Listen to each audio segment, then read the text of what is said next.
All right, let's do this. Joining me on the line, he is from the Secrets of Skinwalker Ranch with season number 5 premiering tonight on the History Channel. Ladies and gentlemen, Thomas is on the line. Hey, Thomas, how we doing today? I'm great. How are you? I'm hanging in there. I'm really excited for the show tonight, but I do have to ask you one thing real quick. Okay. How do you stay so clean being a rancher?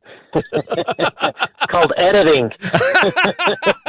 I always love it. I always see it. I'm like, man, he's the cleanest rancher I've ever seen. But no, Thomas, really, I really enjoy your guys' show. It's one of the last remaining paranormal shows that I do watch because I dig what you guys do, and I dig that it's always not right to, well, it's got to be aliens. Right. To be honest with you, I don't know what to account, what to assign it to. But when people ask us what we think, we always say D, all of the above. So sure. There you go. Well, let's talk about the new season going into tonight. And I realize that you guys, have recorded this, previously, but how are the feelings going into tonight's show different than when you guys were starting? I'm beyond excited for this season to air. I don't watch the episodes, and what a lot of people may not realize is, so we filmed season 5 over the summer last year.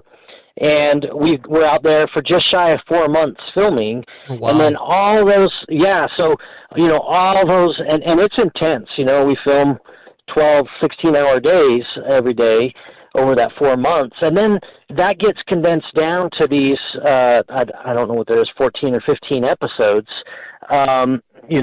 which when we look at it, there's so much that gets chopped out. So having not seen them, I'm always sitting on edge wondering, like, what parts did they keep in, what parts did they not keep in, and so I'm sitting there with my family watching it just as eager as the rest of the fans out there. But knowing what we captured last year, the things that we found, the things that we discovered, I'm really, really excited to reveal those to our fans this season.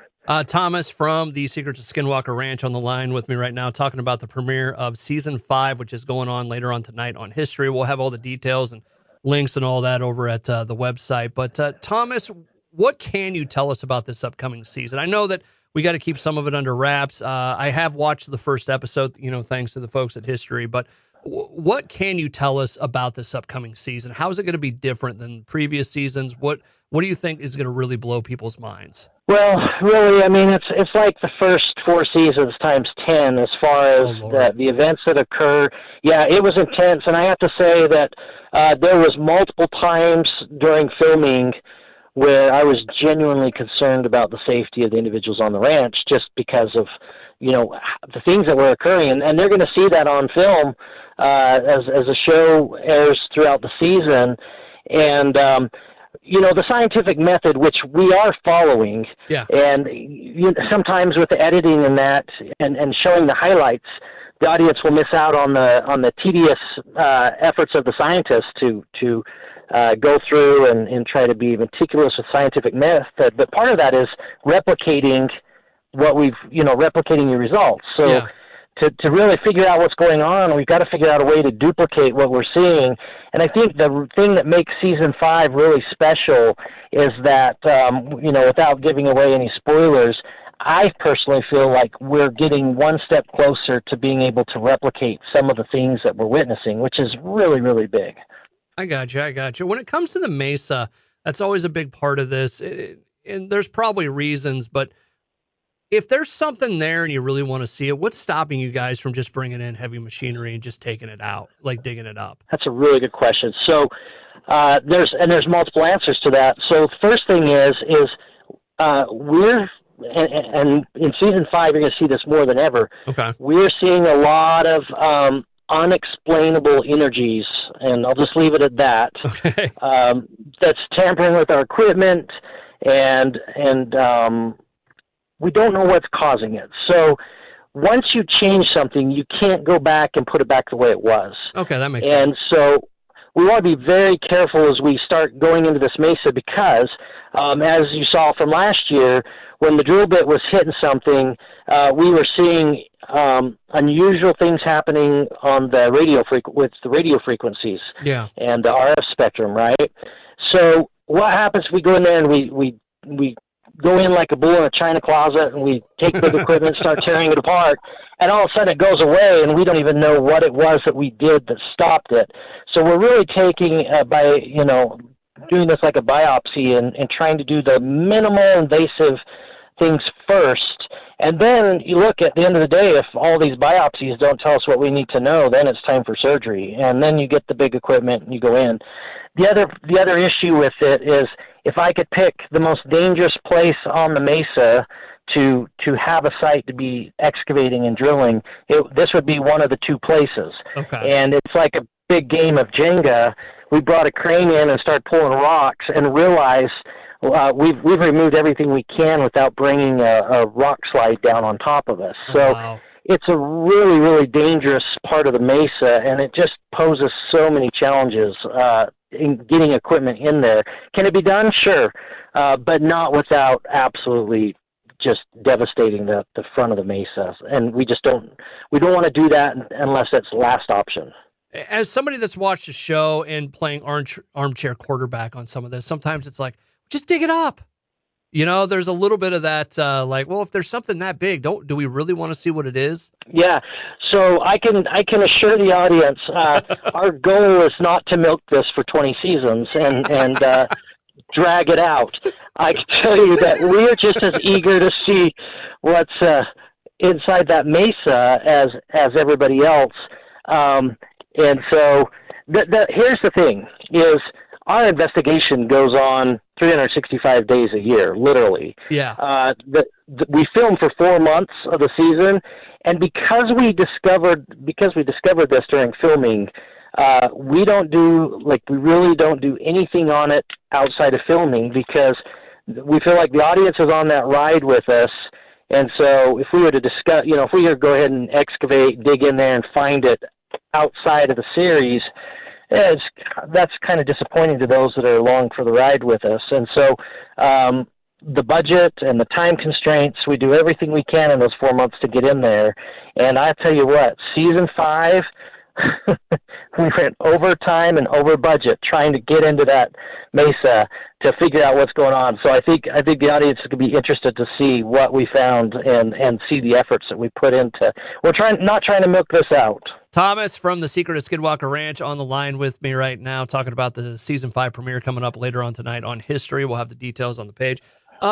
Did you guys get answers? And you don't have to say what they are, but did you get answers this year? Because it seems like we come out of each season and there's more questions. You get the answers, but they lead to more questions. Is that what we're going to do again this year, or? I know without spoiling it, and I'm not saying it in a bad way. But it's nice when you get that, oh, that's what that is, Yeah. So it is one of those things, for every answer we get, it seems to open up another 20 questions. And so I'll tell you, I don't know that we got any concrete answers as far as like, oh, well, that's what that is. Yeah. But going back to my previous statement about being able to replicate some of the results, that's the first step in really getting some concrete answers or starting to identify what it is. So, you toss ingredients together and make a cake, but you're not sure what the measurements were. Yeah. It's trial and error, and we're getting to the point now on some of the things that I'm really encouraged that we might start drilling down into. We could stop focusing on, is there something strange happening, and really start focusing in on, okay, when we do X, we get Y. And that's kind of what I feel season 5. So in a way, there will be some answers in season 5, and then, just prepare yourself, because there'll be another 100 questions. Thomas from the Secret of Skinwalker Ranch on the line with me. I think that's always kind of what's missing from some paranormal shows. And I use paranormal as, just a broad term in this case, but there's not that replication of it. It didn't happen this one time. So guess what? It must not be some sort of phenomenon or haunted or, what have you. It's just one and done. But I enjoy that you guys actually take the time to keep testing and trying different things. And I love when Travis, the Southern comes out at him, and he's just like, well, let's shoot a rocket at it. That's the answer for everything. What should we do today? Let's shoot rockets. There was one of the episodes, and I can't remember if it was last season or the season before, but he was doing the whole, you know how Travis talks, very analytical and all this, and then all of a sudden, well, let's shoot a rocket at it. It was the Southern just rolled out of him for a second. Well, this is the guy that did Rocket City Rednecks, right? So yeah, exactly. You expect some of that.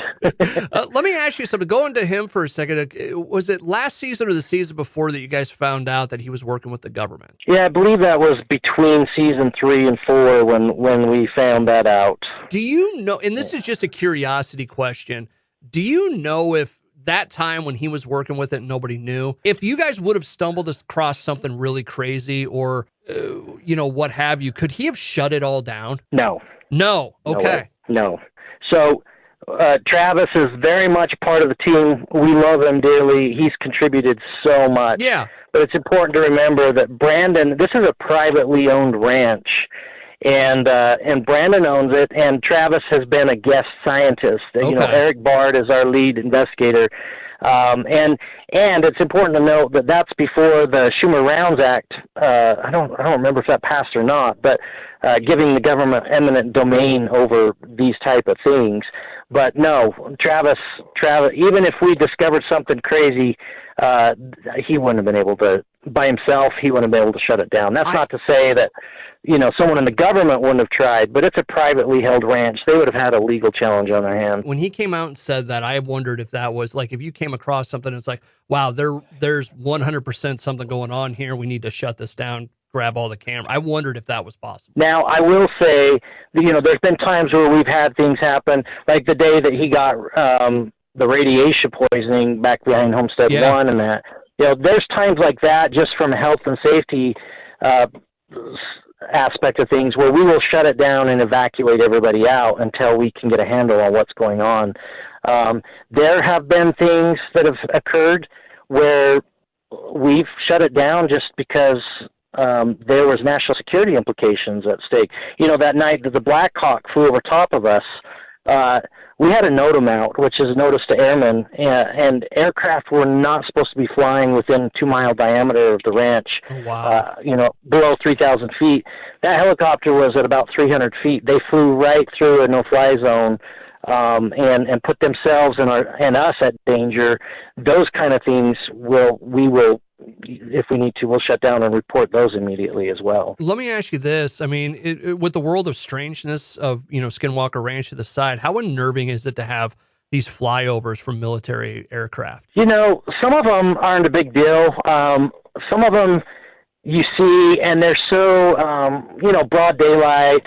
We've seen them where the guys are literally, like, the tail of the aircraft are down and the guys are sitting out there with their legs dangling off. Some of them just feel like training missions, and we've been able to confirm that some of them are just, they're out training, getting their hours, and they're fans of the ranch, and so, hey, where do you guys want to fly today? And they fly over us. Really? Those ones don't bother me. Yeah, we've been able to confirm a few flights like that where there's just training ops. But the ones that really upset me are the ones where they're flying with no transponders on, and like the night that they fly through an area. We were blasting rockets off that night. I mean, if they had been a couple minutes earlier and we'd launched rocket, we could have taken down the helicopter. It's just those kind of things really. So, and then we had an aircraft flying. I can't remember if it was season 2 or 3. They all run together on me, but sat there and did a push broom pattern and sat above us the entire time we were doing an experiment. And when we reached out to them for comment, they just said, "Well, we had at least out to a private company. We can't comment." And they didn't tell us what they're doing. Those kind of ones really, they do unnerve you and think, what are they doing up there, and why are they up there supposedly monitoring us? So those ones disturb me. Thomas from the Secret of Skinwalker Ranch on the line with me. I know you're a busy cat. New season premieres tonight on History Channel. We'll have the links on the webpage. Thomas, real quick, what do we got scheduled for today on the ranch? What are we working on? Today, are you talking on the show or in real life? I'm just curious in real life. What are we working on today? Oh, yeah. So I've been working on the South Tower, which is down on the southern part of the property. We're adding some more equipment, and so I've been down trying to get that new equipment put in and installed, and that's where I'm at. I'm from a very farm first area of the country, so that kind of stuff interests me when you're doing that. So yeah, never a dull moment. Thomas, thank you so much for the time, man. I know you're a busy guy. Good luck with the new season. Can't wait to see all the episodes this year, and best of luck to you. Okay, sir? Appreciate it. Thank you.